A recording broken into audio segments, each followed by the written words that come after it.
சுவையான மாங்காய் சட்னி எப்படி செய்யலான்னு பார்க்கலாம். வாங்க வீடியோக்குள்ளே போகலாம். டோமினோஸ் ஸ்பெஷலாக சூப்பரான ஆஃபர் போயிட்டு இருக்குது. ஸ்க்ரீனில் தெரிய கூப்பன் கோட் போட்டு ஆஃபர் கிடைக்கும். ஒரு கடாய் எடுத்துக்கோங்க, எண்ணெய் ஆட் பண்ணிக்கோங்க. தாளிக்கிறதுக்கு கொஞ்சமாக கடுகு ஆட் பண்ணுங்கள். கடுகு நல்லா பொரியட்டும். நெக்ஸ்ட்டு 1 ஸ்பூன் வெந்தயம் ஆட் பண்ணுங்கள். 1 ஸ்பூன் சீரகம் ஆட் பண்ணிக்கோங்க. நல்லா வதக்கிக்கோங்க. 5 காஞ்ச மிளகாய் ஆட் பண்ணிக்கோங்க. கொஞ்சமாக கருவேப்பிலை ஆட் பண்ணிக்கோங்க. நல்லா வதக்கிக்கோங்க.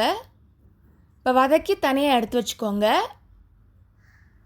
ரூம் டெம்பரேச்சர் வந்ததுக்கப்புறமா வதக்கினதை மிக்சியில் போட்டு அரைக்க போகிறோம். நல்லா ஃப்ளேவர் கொடுக்காது. இப்போ மிக்சியில் அரைக்கலாம். நெக்ஸ்ட் நம்ம மாங்காய் ஆட் பண்ண போகிறோம். அரை துண்டு மாங்காய் எடுத்துருக்கேன். நல்லா பொடியாக கட் பண்ணது. தேங்காய் அரை கப் எடுத்துக்கோங்க. உப்பு தேவையான அளவு. தண்ணி லைட்டாக ஆட் பண்ணிக்கோங்க.